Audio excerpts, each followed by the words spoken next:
हम कहते हैं आपका शो, आपकी खबर और आपकी चिंता, मतलब पब्लिक इंटरेस्ट। मकसद यही दिखाना और बताना है। नमस्कार, मैं हूं जगविंदर पटियाल, आपके टाइम में खबरें लेकर हाजिर हो गया हूं। कल हमने कहा था ऑड इवन का कोई फायदा नहीं है। हमने बताया था कि स्मॉग टावर बंद पड़े हैं। आज सुप्रीम कोर्ट ने भी यही कहा। पोल्यूशन पर दिल्ली, केंद्र और राज्य सरकारों को जमकर फटकार लगाई। कॉलिंग कार्ड में दिल्ली एनसीआर की घुटती सांसों का सवाल आज विस्तार से उठाना। जो लोग एयर इंडिया की फ्लाइट से सफर करते हैं उनके लिए बेहद जरूरी खबर है। अगर 4 घंटे की बजाय आप पहले एयरपोर्ट पहुंच जाएंगे, यानी 4.5 घंटे, तो अच्छा रहेगा, क्योंकि चेकिंग बढ़ गई है। आतंकी संगठन सिख फॉर जस्टिस ने धमकी दी है कि 19 नवंबर को एयर इंडिया से ट्रैवल ना करें, वरना जान को खतरा हो सकता है। धमकी क्यों दी, वजह क्या है, सिग्नेचर स्टोरी में सब जानकारी मिलेगी आज।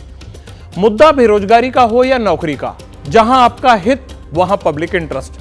बिहार से लेकर यूपी तक महिला कर्मचारियों ने प्रदर्शन किया। कहीं परमानेंट नौकरी की मांग थी तो कहीं मुद्दा वेतन का था।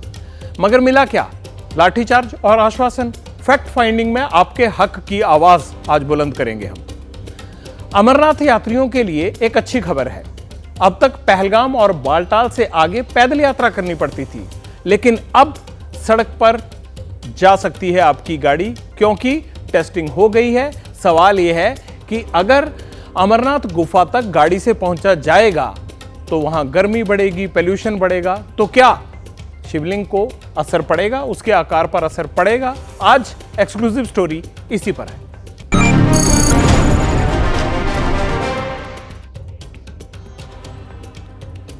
पहले रैपिड खबरों का राउंड हो जाए आज, और फिर ये सब जो खबरें मैंने आपको बताई है ये विस्तार से करेंगे। छत्तीसगढ़ में पहले चरण के लिए आज विधानसभा की 20 सीटों पर 70.87% मतदान हुआ। भानु प्रतापपुर विधानसभा में सबसे ज्यादा 79%, तो वहीं बीजापुर में सबसे कम करीब 41% वोटिंग हुई। वोटिंग के दौरान सीएम भूपेश बघेल ने दावा किया कि 20 में से 19 सीटों पर कांग्रेस जीत दर्ज करेगी। बघेल ने कहा, रमन सिंह का बोरिया बिस्तर गोल हो गया है। भारतीय जनता पार्टी हार मान चुकी है। छत्तीसगढ़ के साथ साथ मिजोरम की सभी 40 सीटों पर भी वोट पड़े। यहाँ शाम 5 बजे तक 75.80% मतदान हुआ। बिहार में जाति आधारित जनगणना की डिटेल रिपोर्ट आज विधानसभा में पेश की गई। रिपोर्ट पर चर्चा के दौरान सीएम नीतीश कुमार ने आरक्षण के दायरे को 50% से बढ़ाकर 65% करने का प्रस्ताव रखा, जिसके बाद ईडब्ल्यूएस का 10% मिलाकर आरक्षण 75% हो जाएगा। नीतीश ने कहा कि इसी सत्र में वो बदलाव को लागू करना चाहते हैं। सूचित जाति जनजाति के लिए जब 100% का आरक्षण जो हम बता दिए हैं, तो पिछड़े और अति पिछड़े वर्ग के लिए आरक्षण बढ़ना नहीं चाहिए भाई। सदन में चर्चा के दौरान नीतीश कुछ ऐसा भी बोल गए जिसके बाद सियासी बखेड़ा खड़ा हो गया। दरअसल नीतीश ने बच्चे पैदा करने को लेकर बयान दिया, जो महिला विधायकों को चुभ गया। महिला विधायकों ने नीतीश का इस्तीफा मांगा है। एक मुख्यमंत्री का पद पर हैं, असभनीय बात बोलते हैं, शब्द का प्रयोग करते हैं, तो सठिया गया है ना उनका दिमाग। मुख्यमंत्री रहने लायक नहीं अब है। हम इसकी निंदा करते हैं। अब व्यक्तिगत तौर पे उनका क्या समझ है वो खुद ही जाने इस चीज को। गलत शब्द विधानसभा में नहीं बोल सकते, उनको तो इस्तीफा देना चाहिए। ये मुख्यमंत्री से इस्तीफा दे दे। हम पूरे महिला मांग करते हैं, मुख्यमंत्री से इस्तीफा दे। ये महिला शब्द सुनने लायक नहीं। मध्य प्रदेश, छत्तीसगढ़ और तेलंगाना में पीएम मोदी ने आज धुआंधार प्रचार किया। छत्तीसगढ़ के सूरजपुर में पीएम मोदी ने महादेव ऐप मामले में सीएम बघेल पर जमकर निशाना साधा। कांग्रेस ने अपनी तिजोरी भरने के लिए आपके बच्चों से सट्टेबाजी करवाई है। पीएम मोदी ने मध्य प्रदेश के सीधी में भी कांग्रेस को आड़े हाथों लिया। कांग्रेस की विशेषता है, बाकी सब काम भूल जाएंगे, एक काम कभी भूलते नहीं है, और वो काम है सुबह शाम मोदी को गाली देना। मोदी को गाली दे देते ये पूरे ओबीसी समाज को गालियां देने लगे हैं। चुनावी राज्य राजस्थान में भी बीजेपी ने पूरा जोर लगा दिया है। चुनाव प्रचार के लिए मकराना और नागौर पहुंचे अमित शाह ने पेपर लीक मामले को लेकर गहलोत सरकार पर जमकर निशाना साधा कि सबसे भ्रष्ट सरकार अगर कहीं पर रही है तो राजस्थान की सरकार सबसे भ्रष्ट। मध्य प्रदेश में प्रचार कर रही कांग्रेस के स्टार प्रचारक प्रियंका गांधी को मिला यह गुलदस्ता सोशल मीडिया पर जमकर वायरल है, क्योंकि गुलदस्ता तो है लेकिन इसमें फूल नहीं। दरअसल प्रियंका गांधी इंदौर में एक जनसभा को संबोधित करने पहुंची थी। मंच पर प्रियंका गांधी का कांग्रेस नेताओं ने बिना फूल वाले गुलदस्ते से जोरदार स्वागत किया। गुलदस्ते को देख प्रियंका गांधी की भी हंसी छूट पड़ी और प्रियंका बोली, आप जो गुलदस्ता दे रहे हैं इसमें फूल तो है ही नहीं। बीजेपी पर निशाना साधने के लिए प्रियंका ने अपने भाषण में भी गुलदस्ते का जिक्र किया। उस तरह का गुलदस्ता बना के आपको दे रहे हैं और बार-बार दे रहे हैं। चुनाव आता है, शुरू धर्म, जाति और घोषणाओं का गुलदस्ता। चुनाव के बाद आप उसमें फूल ही नहीं है, खाली है, खोखला है। सुप्रीम कोर्ट ने राज्यपालों को अपनी अंतरात्मा तलाशने के लिए कहा है। दरअसल पंजाब सरकार की तरफ से सुप्रीम कोर्ट में याचिका दाखिल की गई थी कि विधानसभा से पारित विधेयकों को मंजूरी देने में राज्यपाल बनवारी लाल पुरोहित देरी कर रहे हैं। इसी मुद्दे पर सुप्रीम कोर्ट में सुनवाई हुई। सीजेआई ने कहा कि राज्यपाल के पास बिल को सुरक्षित रखने का अधिकार है, लेकिन वो राज्यपाल के रवैये से रजामंद नहीं है। सीजेआई ने राजभवन को नसीहत देते हुए कहा कि आप निर्वाचित जनप्रतिनिधि नहीं हैं। पंजाब सरकार ने अपनी याचिका में कहा कि राज्यपाल के असंवैधानिक रवैये से पूरा प्रशासन ठप पड़ गया है। सॉलिसिटर जनरल ने सुप्रीम कोर्ट को बताया कि राज्यपाल ने सभी 7 बिलों पर फैसला ले लिया है, जल्द ही सरकार को इसकी जानकारी दे दी जाएगी। हंगामा, अफरा तफरी और बवाल, तस्वीरें बिहार के आरा की हैं। यहां मां देवानंद महिला विद्यालय की छात्राओं ने सड़क पर उतरकर जमकर बवाल काटा। दरअसल छात्राओं के हंगामे की वजह स्नातक फर्स्ट सेमेस्टर की परीक्षा है। छात्राओं का इल्जाम है कि उन्हें कई बार एग्जाम के लिए बुलाया जा चुका है, लेकिन एग्जाम लिया नहीं जाता। कल तो आया नहीं, बताया नहीं गया था। कल तो मैम बोली थी दिवाली के बाद से आएगा, डेट शीट आएगा। एग्जाम को लेकर छात्राएं सड़क पर उतरी तो कॉलेज के प्रिंसिपल अपनी मजबूरियां गिनाने लगी। सुनिए क्या कहा प्रिंसिपल मीना कुमारी ने। जगह की कमी की वजह से इस तरह की अफरा तफरी है। चलिए अब बात कर लेते हैं दिल्ली के प्रदूषण की। प्रदूषण के खिलाफ हमने जो मुहिम चलाई वो रंग लाई। ऑड इवन पर केजरीवाल सरकार को सुप्रीम कोर्ट ने कटघरे में खड़ा कर दिया। सरकार की स्कीम पर ही सवाल खड़े कर दिए। कोर्ट को कहना पड़ गया कि प्रदूषण रोकने के लिए ठोस काम करने की बजाय दिल्ली सरकार सिर्फ दिखावेबाजी कर रही है। सुप्रीम कोर्ट ने क्या कहा? सुप्रीम कोर्ट ने सख्त टिप्पणी करते हुए कहा, ऑड इवन को अवैज्ञानिक करार दिया। कोर्ट ने पराली के खाद बनाए जाने वाले मुद्दे पर कहा कि उस सरकारी दावे का क्या हुआ। दिल्ली में बंद पड़े स्मॉग टावर्स को लेकर उन्होंने पूछा कि वो बंद क्यों पड़े हैं, उन्हें चालू क्यों नहीं करते तुरंत। वो भी निर्देश दिए चालू करो। टावर्स ना चलने के लिए जिम्मेदार अफसरों पर कार्रवाई करने के भी निर्देश दिए। दिल्ली सरकार एनवायरमेंट कॉम्पनसेशन चार्ज वसूल करती है। सुप्रीम कोर्ट ने पूछा इस टैक्स की कितनी वसूली हुई और इस पैसे को कहां खर्च किया आपने। डीजल गाड़ियों के रजिस्ट्रेशन पर दिल्ली में 1% टैक्स वसूला जाता है। दिल्ली में अगले हफ्ते से ऑड इवन लागू होने वाला है। तारीख भी सामने आ गई है। दिवाली के बाद 13 से 20 नवंबर के बीच में ये लागू होगा। इसका फर्स्ट चरण ऐलान किया गया है। लेकिन सुप्रीम कोर्ट की सख्त टिप्पणी के बावजूद ऑड इवन को लेकर दिल्ली सरकार का रुख और दिल्ली के आसमान की तरह ही साफ नहीं है। पराली को लेकर के दिल्ली के चारों तरफ जो प्रदूषण हो रहा है उसको लेकर के अपने कई तरह के ऑब्जर्वेशन दिए हैं। अभी हम उनके ऑर्डर का इंतजार कर रहे हैं। हमारी सरकार सुप्रीम कोर्ट का जो भी आदेश है उसको जो है लागू करने के लिए आगे बढ़ेगी। अच्छा, इस पूरे मसले पर सुप्रीम कोर्ट क्या कर सकता है? निर्देश दे सकता है, ऑर्डर दे सकता है, लेकिन इसे इंप्लीमेंट तो सरकारों को करवाना होता है। अगर ऑड इवन पर फटकार लगी तो दूसरा ऑप्शन क्या है? क्योंकि प्रदूषण तो खतरनाक लेवल पर चला गया है और यह भी सही है कि अगले कुछ दिनों तक दिल्ली एनसीआर में बारिश नहीं होगी, तो प्रदूषण कैसे कम होगा? क्या नकली बादल बरसाने की तैयारी है? हां, ऐसा ही कुछ हो रहा है।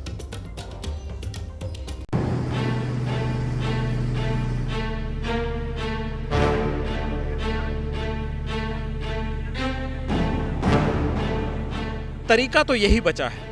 अगर असली बारिश नहीं हो रही तो फिर आर्टिफिशियल रेन करवा दो। तस्वीरें जून 2023 की है। हमारे देश के वैज्ञानिकों ने 5000 फीट की ऊंचाई पर क्लाउड सीडिंग से नकली बारिश करवाई थी। आईआईटी कानपुर ने यह करिश्मा किया था। विमान केमिकल लेकर आसमान में गया, हवा में मिलाया, बादल बना और पानी बरस पड़ा। प्रदूषण से निपटने के लिए केजरीवाल सरकार ने इस ऑप्शन के बारे में पहली बार 2018 में सोचा था। योजना बनी लेकिन लागू नहीं हुई। अब फिर से क्लाउड सीडिंग पर जोर दिया जा रहा है। जहाँ तक दिल्ली गवर्नमेंट का सवाल है, उनकी तरफ से हमारे पास आज सुबह से कुछ फ़ोन कॉल्स आई हैं। हम CII confederation of Indian industries के साथ मिलके पिछले 2 महीने से इसकी प्लानिंग कर रहे हैं कि एनसीआर रीजन में क्लाउड सीडिंग के द्वारा पोल्यूशन कंट्रोल हम कैसे करें, कब करें। और CII ऑफिस जो है इस समय बहुत एक्टिव है और कोऑर्डिनेट कर रहा है दिल्ली गवर्नमेंट और सेंट्रल गवर्नमेंट के साथ भी। 2 सवाल और हैं। नकली बादल बनाने का खर्च कितना होगा और ये कितने इलाके में कामयाब है? पहले खर्च का हिसाब। डबल इंजन एयरक्राफ्ट का किराया ही 85,000 रुपए प्रति घंटा हो सकता है। अगर 100 घंटे बारिश करनी है तो 1 करोड़ रुपए देने होंगे। अगर पूरे सीजन के लिए रडार किराए पर लेना है तो फिर इसका किराया 50 लाख रुपए है। जो केमिकल इस्तेमाल होगा उसका खर्च भी 70 लाख से 90 लाख रुपए के बीच आ सकता है। इसके अलावा जो लोग विमान उड़ाएंगे उनकी फीस भी लाखों में बनती है। महंगा तो थोड़ा पड़ता है ये, लेकिन इसमें जो जहाँ भी बादल रहते हैं वहाँ पे उनके द्वारा सीडिंग से उस क्षेत्र में जहाँ पे सीडिंग होती है, जहाँ पे पानी बरसता है, वहाँ पे इसके द्वारा करने से कुछ समय तक के लिए एक सुविधा हो जाती है, पोल्यूशन काफ़ी कम हो सकता है। 2 साल पहले कर्नाटक सरकार ने बारिश के लिए 85 करोड़ के फंड को मंजूरी दी थी, मगर दिल्ली की कंडीशन अलग है। यहाँ तो पॉल्यूशन 2 महीने की मुसीबत है। फिर भी एक्सपर्ट्स कहते हैं दिल्ली NCR में इलाके आइडेंटिफाई करने होंगे, नमी वाले बादल ढूंढने होंगे, उसी आधार पर नकली बारिश यानी आर्टिफिशियल रेन करवाई जा सकती है। अच्छा, ये क्लाउड सीडिंग होती क्या है? कुछ लोग तो क्लाउड सीडिंग के बारे में जानते हैं, मगर जानते हैं कि किसी को ये मालूम नहीं होगा कि कृत्रिम बारिश करवाई कैसे जाती है। ये कॉन्सेप्ट क्या है बेसिकली? असल में नकली बादल बनाकर केमिकल की मदद से बारिश करवाई जाती है। कई लोगों को बड़ा अचंभा लग रहा होगा। इसके लिए स्पेशल एयरक्राफ्ट से प्रदूषित इलाके में सिल्वर आयोडाइज्ड नाम से केमिकल का छिड़काव किया जाता है। ये जैसे ही हवा और आसमान में मौजूद बादलों के संपर्क में आता है तो तेज गति से नए बादल बनने लगते हैं। सिल्वर आयोडाइड बर्फ की तरह होता है और इससे नमी वाले बादलों में मात्रा उसकी पानी की बढ़ जाती है। इन्हीं बादलों के कारण बारिश होती है। मानसून में क्लाउड सीडिंग करना आसान नहीं होता, क्योंकि तब बादलों में पहले से नमी ज्यादा रहती है। ठंड के मौसम में बादलों में नमी कम होती है, इसलिए नकली बारिश कराना मुश्किल होता है। प्रदूषण से निपटने के अलावा जहां सूखा पड़ता है, बहुत ड्राई हो जाता है, वहां भी इस तकनीक के जरिए बारिश करवाई जाती है। मगर क्या ये लंबे वक्त तक कारगर है? प्रदूषण का परमानेंट सॉल्यूशन ये बन सकता है? Strategies like cloud seeding can also help reduce these air pollutants. एक ही strategy को हम adopt नहीं कर सकते हैं to say do away with the air pollution problem. से जो public transport है वो efficient banana, that is also one of the biggest things that governments can do at state level as well as at national level. अच्छा, माना कि ये permanent solution नहीं है, लेकिन तसल्ली इस बात की है कि कुछ देर के लिए ही सही वातावरण में मौजूद डस्ट पार्टिकल बह जाते हैं, हवा साफ हो जाती है। हाँ, जरूरी ये है कि प्रदूषण की जड़ पर वॉर किया जाए। वैसे क्लाउड सीडिंग पहली बार नहीं हुई है। भारत से पहले भी कई देशों में आर्टिफिशियल रेन करवाई जाती है। अमेरिका में पॉल्यूशन की समस्या तो बहुत रहती है, या उतनी नहीं भी होती कई जगह, पर जंगलों में जब आग लगती है तो ये दिक्कत बढ़ती है। और जैसे रॉकी पर्वत है, वहां पर बर्फ कम होती है तो वहां पर बर्फ बढ़ाने के लिए भी क्लाउड सीडिंग होती है। चीन तो कई सालों से इस तकनीक पर काम कर रहा है और इस्तेमाल भी कर रहा है इसे। 2008 में बीजिंग ओलंपिक्स के दौरान आसमान साफ करने के लिए नकली बारिश करवाई गई थी। पता था ये आप सबको? शायद नहीं, कईयों को पता होगा। भारत में सूखाग्रस्त इलाकों में पानी बरसाने के लिए ये तकनीक भारत को ऑफर भी की गई थी। 2018 में चीन की यांगत्से नदी सूखने लगी। वाटर लेवल बढ़ाने के लिए भी क्लाउड सीडिंग की कार्रवाई की गई थी। इजराइल ने तो 1960 और 70 के दशक में ही क्लाउड सीडिंग का प्रयोग किया था। इसके चलते उत्तरी इजराइल में 13% बारिश ज्यादा हुई थी। ये पूरा हमने आपको हाल दिखाया कि किस तरह से क्लाउड सीडिंग फायदेमंद रही है किन किन देशों में। ये वो देश थे जो वक्त पर संभल गए, सावधान हो गए, प्रदूषण हो या फिर बारिश की कमी। तरीके निकाले इन्होंने और कई लोगों को बीमारी से भी बचा लिया। लेकिन हमारे देश में सरकारों की नींद तब टूटती है जब सुप्रीम कोर्ट का डंडा चलता है। पराली को ही ले लीजिए। अब सुप्रीम कोर्ट ने दिल्ली के साथ साथ पंजाब की भी क्लास ले ली। कोर्ट ने पराली पर हो रही पॉलिटिक्स को लेकर पंजाब सरकार को 2 टूक आदेश दिया कि राजनीति बंद करिए और पराली का समाधान ढूंढिए। पराली जलाने को लेकर सुप्रीम कोर्ट ने तुरंत रोक लगाने का आदेश दिया कि खबरदार अब जलाई तो। ऐसा नहीं हुआ तो जहां पराली जलाने की घटना होगी उस थाने का एसएचओ जवाबदेह होगा। डीजीपी ये सुनिश्चित करेंगे कि एसएचओ अपने इलाके में पराली की घटनाओं को प्रभावी ढंग से रोकेंगे। हम लोग सबका, हर नागरिक का आज के दिन में बहुत बुरा हाल है इस स्टबल बर्निंग की वजह से।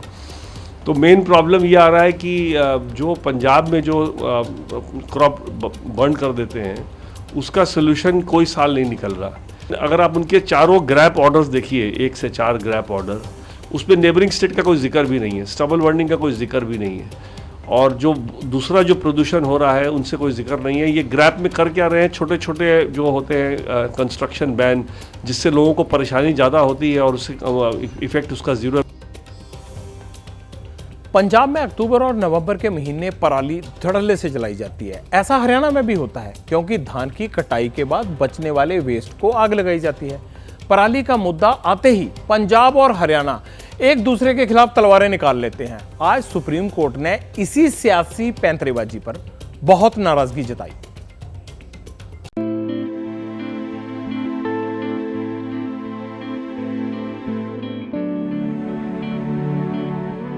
यूपी से लेकर राजस्थान और दिल्ली से लेकर पंजाब, इन राज्यों के किसान हर साल इस मौसम में पराली जलाते हैं।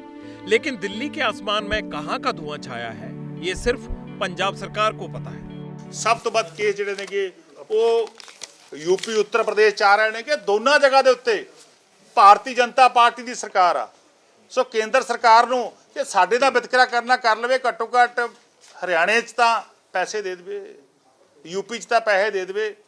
ਮੈਂ ਸਮਝਦਾ ਜਾਣਬੁੱਝ ਕੇ ਇੱਕ ਸੋਚੀ ਸਮਝੀ ਸਕੀਮ ਦੇ ਤਹਿਤ ਭਾਰਤੀ ਜਨਤਾ ਪਾਰਟੀ ਜਿਹੜੀ ਆ ਉਹ ਦਿੱਲੀ ਦੇ ਲੋਕਾਂ ਨਾਲ ਖਿਲਵਾੜ ਕਰ ਰਹੀ ਆ, पंजाब ਦੇ ਲੋਕਾਂ ਨਾਲ ਖਿਲਵਾੜ ਕਰ ਰਹੀ ਹੈ। पंजाब में पराली जलाने के इस साल अब तक 19,463 मामले सामने आए, जबकि हरियाणा में अब तक पराली जलाने के सिर्फ 1,579 मामले हुए हैं। अकेले पंजाब में 3,230 जगहों पर पराली जलाई गई। उसी दिन हरियाणा में सिर्फ 109 जगह पर पराली जलाने की घटनाएं हुई। आपके मन में एक सवाल जरूर उठता होगा, पंजाब और हरियाणा में जलने वाली पराली का धुआं अगर 500 किलोमीटर दूर दिल्ली एनसीआर की हवा को प्रदूषित कर देता है, वो पराली जिस जगह जलाई जाती है वहां के हाल क्या होंगे। पंजाब सरकार भले ही पराली के आंकड़ों पर बाजीगरी कर ले, लेकिन पराली का धुआं अब पंजाब पर भी संकट बनकर मंडराने लगा है। दिल्ली में बहुत ज़्यादा पोल्यूशन है, लेकिन पंजाब और हरियाणा में भी यही हालात हैं। हालांकि पंजाब सरकार कहती है कि केसेस कम हुए हैं, लेकिन कुछ शहर हैं पंजाब और हरियाणा के जो बहुत ज़्यादा एयर क्वालिटी इंडेक्स जहां पे ख़राब है। अगर बात करें तो पंजाब की, तो अमृतसर में 316 एयर क्वालिटी इंडेक्स था, लुधियाना में 282, मंडी गोविंदगढ़ 257, और वहीं अगर हरियाणा की बात करें तो हरियाणा में फतेहाबाद टॉप पे है 428 जहां पे AQI है। पंजाब से लेकर यूपी तक पराली जलाना बड़ी समस्या बनता जा रहा है, लेकिन प्रदूषण बढ़ने की वजह सिर्फ पराली ही नहीं है। जो हमारी शहर हैं उसमें शहर में कितनी पॉपुलेशन रहती है, उनसे जो ट्रैफिक वाले सिस्टम्स हैं, फिर जो कंस्ट्रक्शन की एक्टिविटीज़ हो रही है जिसमें से डस्ट निकलती है, जो रोड्स की कंडीशंस हैं, तो इस तरह के, और जो फ्यूल हम यूज़ करते हैं, चाहे इंडस्ट्री वाले यूज़ करें, चाहे घरों का भी फ्यूल, चाहे हम अब आजकल गैसेस में शिफ्ट हो चुके हैं, तो ये सारे कंट्रीब्यूटिंग फैक्टर हैं एयर पोल्यूशन के लिए जो हमेशा रहते हैं। अब पराली हो या फिर गाड़ियों का धुआं, जब भी कोई शहर गैस चैम्बर बन जाता है तो उसका सीधा असर बच्चों और बुजुर्गों पर पड़ता है। दिल्ली एनसीआर में भी यही दिख रहा है। अस्पतालों के बाहर लंबी लंबी लाइनें हैं और बच्चे स्कूल की बजाय पढ़ाई घर बैठकर ऑनलाइन कर रहे हैं।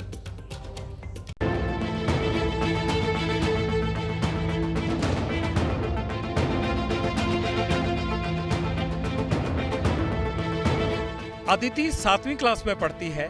कुछ दिन पहले तक स्कूल भी जा रही थी, लेकिन दिल्ली में पोल्यूशन बढ़ा और बीमारी भी। अदिति के हाथों में एलर्जी हो गई, स्किन पर रैशेज पड़ गए। ऑनलाइन क्लासेस अटेंड करते हुए अदिति ने आप बीती सुनाई। मेरे तो एलर्जी भी होने लग गई है, हाथों में दाने दाने हो रहे हैं, स्किन बहुत ही ज़्यादा फट रही है और ठीक भी नहीं हो रही है, बहुत दिनों से हो रही है। वो कह रहे हैं स्ट्रॉन्ग केमिकल या पॉल्यूशन ऐसी चीज़ों से हो सकता है। कल तो खून भी निकल रहा था। ऑफलाइन क्लासेस या ऑनलाइन में तो बहुत डिस्ट्रैक्शन होते हैं। इस तरह की शिकायत 12वीं क्लास की आस्था की भी है। पिछले हफ्ते पॉल्यूशन के बीच स्कूल गई, सांस लेने में तकलीफ होने लगी। बोर्ड के एग्जाम हैं, तैयारी करनी है, मगर ऑनलाइन क्लासेस से ज्यादा फायदा नहीं हो रहा, पढ़ाई का भी नुकसान हो रहा है। अभी के लिए मेरे को लगता है कि ये फैसला ठीक है, पर जब वेदर थोड़ा ठीक हो जाए तो वापस से ऑफलाइन क्लासेस हो जानी चाहिए। क्योंकि मैंने पर्सनली थोड़ा फील करा है कि प्रॉब्लम्स हो रही हैं, जैसे मैंने आपको बताया, आंखों में रेडनेस और चलने में थोड़ी दिक्कतें। बड़े बच्चे तो इस खतरे को समझते हैं, लेकिन छोटे बच्चों के पेरेंट्स ज्यादा परेशान हैं। दिव्यांश और दीपांश दोनों जुड़वा भाई हैं। एक को सांस लेने में दिक्कत हो रही है तो दूसरे की आंखों में जलन है। प्रदूषण बढ़ने के साथ अस्थमा, एलर्जी, फेफड़े की समस्या बच्चों में ज्यादा बढ़ जाती है और अस्पतालों में ऐसे मरीजों की संख्या भी। अस्पतालों में मरीजों की संख्या बढ़ने लगी है और जो लोग पहले से बीमार हैं उनकी तबीयत अब और ज़्यादा बिगड़ने लगी है। सांस की परेशानी थी, ये प्रदूषण भी तो बहुत हो गया ना 3-4-5 दिन से। ये पोल्यूशन की वजह से मतलब गले में दिक्कत, मतलब खांसी आ रही है, मतलब सांस रुक रही है लोगों की। सरकारी हो या फिर प्राइवेट, हर अस्पताल का यही हाल है। 10 में से 8 मरीज सर्दी, खांसी और सांस लेने में दिक्कत की शिकायत लेकर अस्पताल पहुंच रहे हैं। रात में खांसी ज्यादा हो जाती है और परेशानी भी। रोज हमारे पास 25 से 30 पेशेंट्स आ रहे हैं, जिसमें बच्चे हैं, बुजुर्ग हैं। आउटडोर एक्टिविटी से बचें, ज़्यादातर घर में रहें, बुजुर्ग और बच्चों को घर से बाहर ना निकलने दें। इसके साथ साथ जब भी आप बहुत ज़रूरी हो तभी निकलें और मास्क का प्रयोग करें।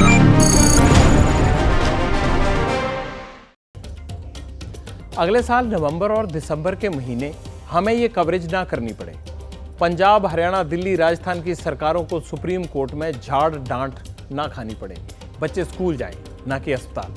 सरकार के पास ये सब करने के लिए 12 महीने हैं, वरना सुप्रीम कोर्ट ने ठीक ही कहा है, उन सब पर कानूनी बुलडोजर चलना चाहिए जो जनता की सेहत और पर्यावरण का सत्यानाश करने पर तुले हैं।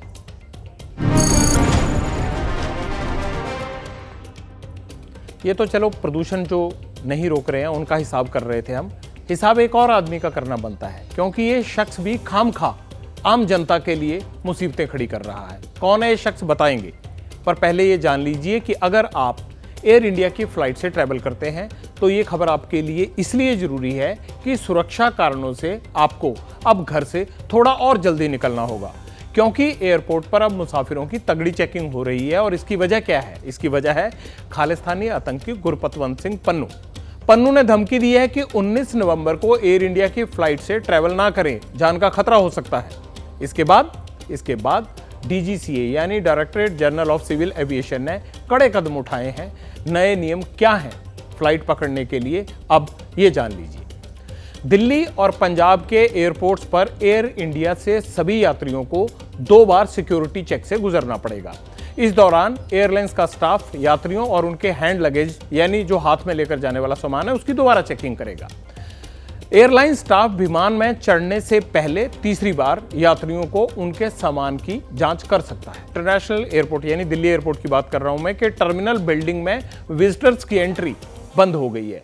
विजिटर एंट्री टिकट की बिक्री पर भी बैन लग गया है। यह सब चीजें इसलिए की गई हैं ताकि यात्रियों को दिक्कत ना हो। अच्छा, अब एक और बात, गुरपतवंत सिंह पन्नू की धमकी कितनी गंभीर है और क्यों सुरक्षा एजेंसियां इसे हल्के में नहीं ले रही? हमें इसकी पड़ताल करनी बनती थी। इसकी वजह इतनी दिलचस्प है कि आप भी हैरान रह जाएंगे। देश भर में रोजाना एयर इंडिया के करीब 2900 फ्लाइट्स उड़ान भरती हैं। इसमें 30% यानी करीब 928 फ्लाइट विदेश जाती हैं। देश भर से हर महीने करीब 53,04,000 मुसाफिर विदेश से सफर करते हैं इसी एयरलाइन से, जबकि 2,44,000 यात्री घरेलू उड़ान में सफर करते हैं। पंजाब की बात करें तो अमृतसर इंटरनेशनल एयरपोर्ट से हर महीने करीब 80,000 यात्री विदेश जाते हैं एयरलाइंस की फ्लाइट से। घरेलू उड़ान की बात करें तो अमृतसर एयरपोर्ट से हर महीने करीब 1,65,319 यात्री हवाई सफर करते हैं। चंडीगढ़ से, वहां भी एयरपोर्ट बना हुआ है, वहां से 28 इंटरनेशनल फ्लाइट चलती हैं टोटल और इनमें करीब 13,565 यात्री विदेश जाते हैं। घरेलू उड़ान के लिए चंडीगढ़ से 2,204 फ्लाइट है, 2,204 फ्लाइट है और इनमें हर महीने औसतन 2,90,427 यात्री सफर करते हैं। अब आपको समझ आ गया होगा, सवाल लाखों जिंदगियों का है, पब्लिक इंटरेस्ट का है। 30 नवंबर तक यात्रियों को ऐसी असुविधा रहेगी। एयरपोर्ट पर सुरक्षा कारणों से यात्रियों को कैसी दिक्कतें आ रही हैं, हमारे रिपोर्टर अंकित गुप्ता ये जायजा लेने के लिए आज दिल्ली के एयरपोर्ट पर पहुंचे। पन्नू के बयान पर हम बात कर रहे हैं। एयरपोर्ट पे जो मुसाफिर मौजूद हैं, सर आपका नाम क्या है? जसपाल सिंह से लोगों को परेशान नहीं करने के गलत बयान दे रहा है। आम जनता बहुत ज़्यादा परेशान हो रही है, मतलब हम लोग भी परेशान हो रहे हैं। हमारा भी देखो सूट के साथ अभी चेकिंग हुआ, चेकिंग के बाद ही मतलब हमको छोड़ा गया। आपके सामान की भी चेकिंग? हाँ, देखो लॉक तोड़ा गया। आप कहाँ से आ रहे हैं? मैं सरी से आ रहा हूँ, वैनकूवर। और हमने कंप्लेन किया तो बोला कि भाई ये तभी आपका सामान है, खोल के चेक किया गया कि इसके अंदर कोई ऐसा कोई वस्तु तो नहीं, लेकिन हमको नहीं मालूम कि मतलब ना बताया गया हमको। 2-2 3-3 बार चेक किया जा रहा है, मतलब कोई भी हाथ में कोई आप रिंग जहाँ कड़ा जहाँ कोई नहीं पहन के जा सकते, पर्स को मतलब पूरा खोल के प्रॉपरली, जहाँ मोबाइल वगैरह तुरंत मतलब जहाँ कोई भी आपके पास कोई नकीली चीज़ भी मतलब चेक की जा रही है। देखिए इस तरीके की भी दिक्कतें आ रही हैं। अभी जो सफ़र करके आ रहे हैं लेकिन इनका पूरा सामान चेक किया गया है और उसी चीज़ को लेकर के ये भी कर रहे हैं कि सिर्फ एक धमकी दिया जा रहा है और उसके बाद में परेशान कौन हो रहा है? एक आम यात्री। इतिहास गवाह है कि एक छोटी सी चूक कई बार देश विदेश के प्लेन हाईजैक की घटनाओं का बड़ा कारण बनी है। डीजीसी और सुरक्षा एजेंसियां फूंक फूंक कर इसीलिए कदम रख रही हैं। हाईजैक के आंकड़े देखेंगे तो आपको ये समझ आ जाएगा कि इस तरह की थ्रेट कितनी खतरनाक होती है।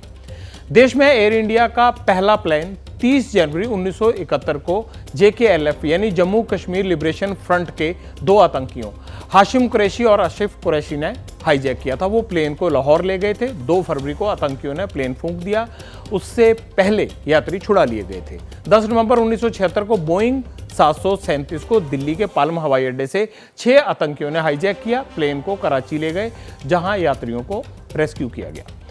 29 सितंबर 1981 को खालिस्तानी आतंकियों ने एयर इंडिया की फ्लाइट IC423 का अपहरण किया। फ्लाइट को दिल्ली से अमृतसर जा रही थी, उसे आतंकी लाहौर ले गए। भारत ने दबाव डाला, पाकिस्तान में कार्रवाई हुई। पाकिस्तान के SSG कमांडो ने मुसाफिरों को वहां रिहा करवाया। 4 अगस्त 1982 ये वो डेट है जब दिल्ली से श्रीनगर जा रही इंडियन एयरलाइंस की फ्लाइट को खालिस्तानी आतंकवादियों गुरबख्श सिंह ने हाईजैक किया, वो भी नकली बम के दम पर। रेस्क्यू मुसाफिरों को बचा लिया गया, उनको रेस्क्यू कर लिया गया। 20 अगस्त 1982 को ही खालिस्तानी आतंकी मंजीत सिंह ने दिल्ली से जोधपुर जा रहे बोइंग 737 फ्लाइट का अपहरण किया। मंजीत अमृतसर का रहने वाला था, जिसे बाद में मार गिराया गया।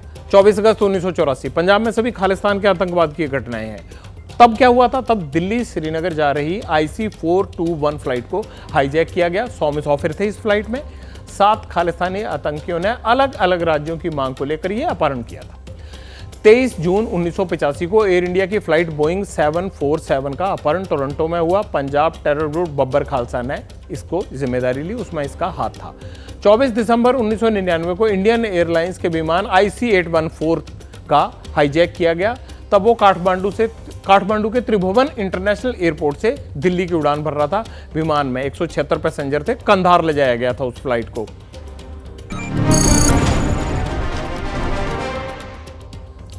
वैसे तो पन्नू की गीदड़ भभकियों का मुझे लगता है कि कुछ होने जाने वाला नहीं है उससे, पर साथ ही मुझे ये भी लगता है कि इस तरह की हरकतों से पंजाब के उन सब लोगों की साख को बट्टा जरूर लगता है जिन्होंने विदेशी धरती पर अपनी मेहनत और अपने नाम का लोहा मनवाया, वो मुकाम हासिल किया जिसकी मिसाल दी जाती है। ऐसी हरकतों से कई बार पूरे समुदाय को अलग नज़र से आंका जाने लगता है। एक सवाल और, जब सोशल मीडिया पर नफरत फैलाने वालों के खिलाफ कार्रवाई की जाती है, उन्हें ब्लॉक कर दिया जाता है, तो सरकार पन्नू जैसों को ये छूट क्यों देके रखती है? क्या उसके सोशल मीडिया पोस्ट बैन नहीं हो सकते?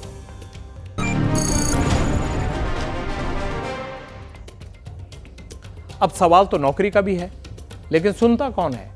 पब्लिक इंटरेस्ट में आपकी आवाज उठाना हमारी जिम्मेदारी है और हम इसे निभा भी रहे हैं।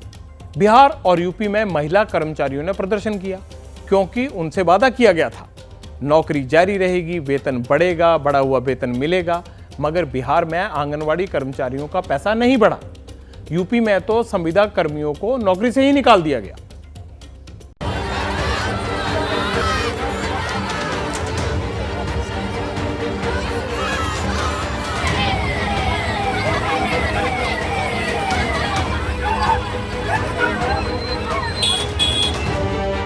गुस्सा है, सरकार के खिलाफ नाराजगी है।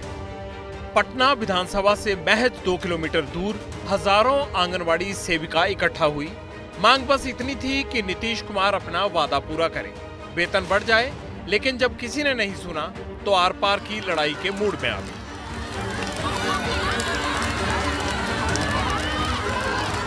इसके बाद जो तस्वीरें आई वो किसी सूबे की कानून व्यवस्था को शर्मसार करने के लिए काफी है। महिलाओं पर लाठीचार्ज हुआ, उन्हें दौड़ा दौड़ा कर पीटा गया।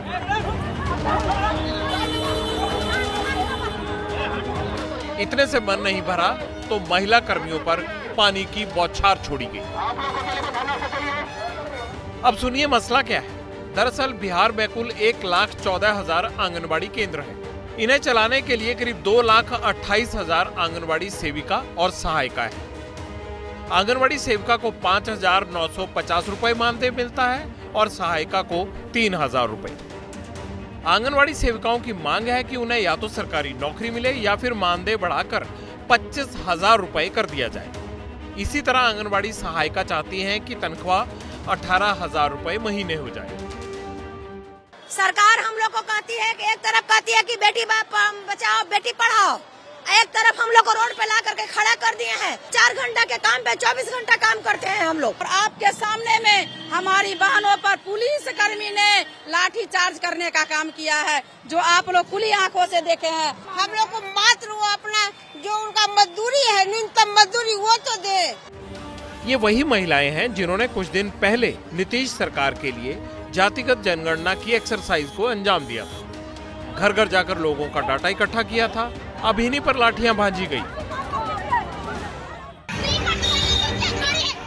बिहार से यूपी चलिए, राजधानी लखनऊ में भी महिलाओं और पुलिस के बीच झड़प हुई। खींचतान में महिला कर्मियों के कपड़े तक फट गए। पुलिस ने घसीट कर उनको हटाया। मुद्दा रोजगार का ही था। पुलिस कंट्रोल रूम डायल 112 यानी 112 की महिला कर्मचारी अड़ गई। इनका कहना है सरकार ने वादा खिलाफी की है। पहले कहा था वेतन बढ़ा देंगे, ज्वाइनिंग लेटर भी देंगे, लेकिन ना तो वेतन बढ़ा और ना नियुक्ति पत्र मिला। उल्टा कॉन्ट्रैक्ट से हटा दिया गया। महिलाओं की मांग पर सियासत भी हुई। विपक्षी दलों ने योगी सरकार को घेरा।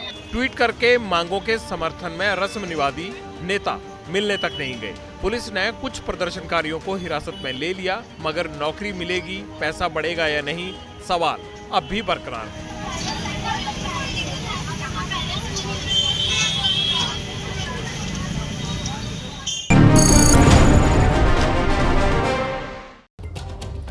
ब्रेक के बाद खबर अमरनाथ यात्रा से जुड़ी हुई है, जो हर श्रद्धालु के लिए खास है, जो दर्शन करने के लिए बाबा बर्फानी के दरबार पर जाते हैं। अब तक पहलगाम और बालटाल के रास्ते भक्तों को पवित्र गुफा तक पैदल यात्रा करनी पड़ती थी, लेकिन जल्द ही थकाऊ सफर आरामदायक हो जाएगा। पवित्र गुफा तक BRO यानी बॉर्डर रोड ऑर्गेनाइजेशन सड़क का निर्माण कर रहा है, जो 2026 तक बनकर तैयार हो जाएगी और फिर श्रद्धालुओं की गाड़ी के ब्रेक सीधे गुफा के पास लगेंगे। बर्फ से लदे मनमोहक पहाड़, खूबसूरती स्वर्ग जैसी। इन्हीं सुंदर पहाड़ों का सीना बड़ी बड़ी मशीनें चीर रही हैं।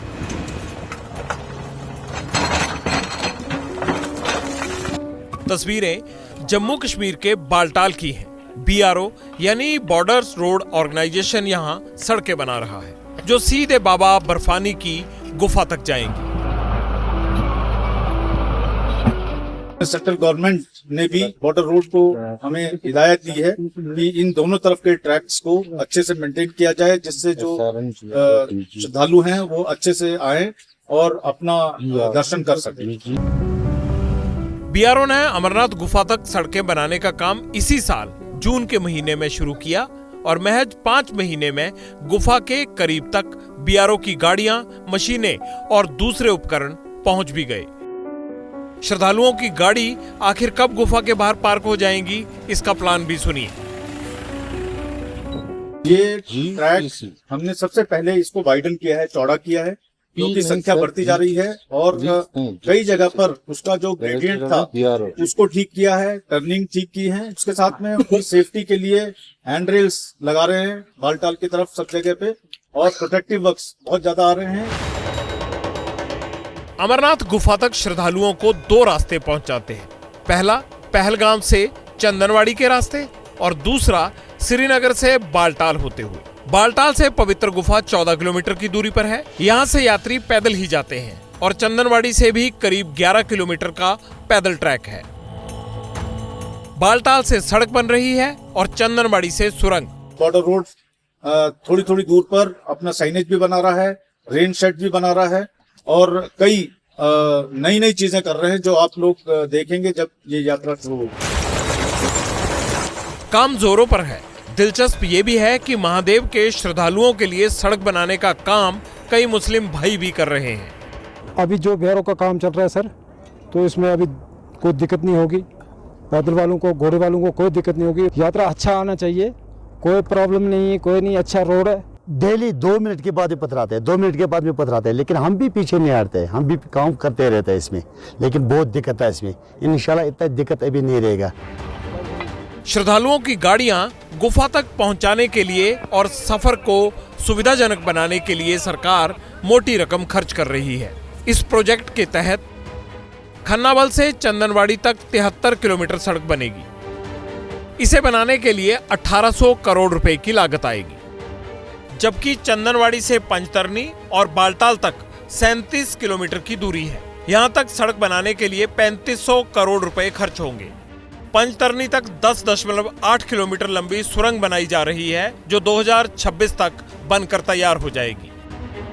प्रोजेक्ट कंप्लीट होते ही श्रीनगर से पवित्र अमरनाथ गुफा तक की दूरी महज 8 से 9 घंटे की रह जाएगी। मौजूदा वक्त में बाबा बर्फानी के दर्शन करने के लिए श्रद्धालुओं को 3 से 4 दिन लगते हैं और इसमें काफी लंबा पैदल सफर भी है।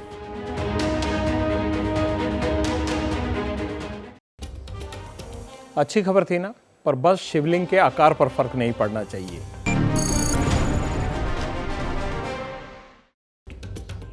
ब्रेक के बाद आपके कमेंट्स देख लेते हैं, क्या कुछ लिखा है आपने कल की हमारी खबरों पर। जयप्रकाश लिखते हैं, ये महादेव ऐप को लेकर लिखा है इन्होंने, जैसे जीजा जी अगस्ता से लेकर कटमनी, कालाधन, ये सब चुनावी झुंझुने बने फिर बजने बंद हो गए। ये महादेव ऐप भी चुनावी है, चुनाव के बाद कोई नाम नहीं लेने वाला।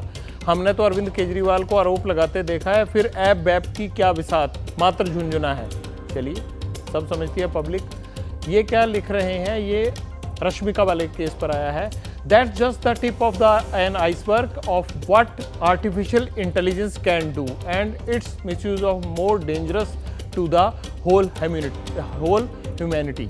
बिल्कुल ठीक लिख रहे हैं आप, बिल्कुल ये खतरनाक है आर्टिफिशियल इंटेलिजेंस, लेकिन हम पब्लिक इंटरेस्ट में अच्छी अच्छी खबरें आपको दिखाते रहेंगे, आपके मुद्दे उठाते रहेंगे। मेरे जाने का वक्त हो गया है। कल रात 9 बजे फिर होगी मुलाकात।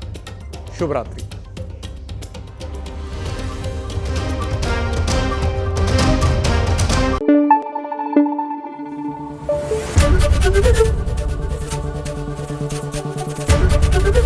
ABP न्यूज आपको रखे आगे।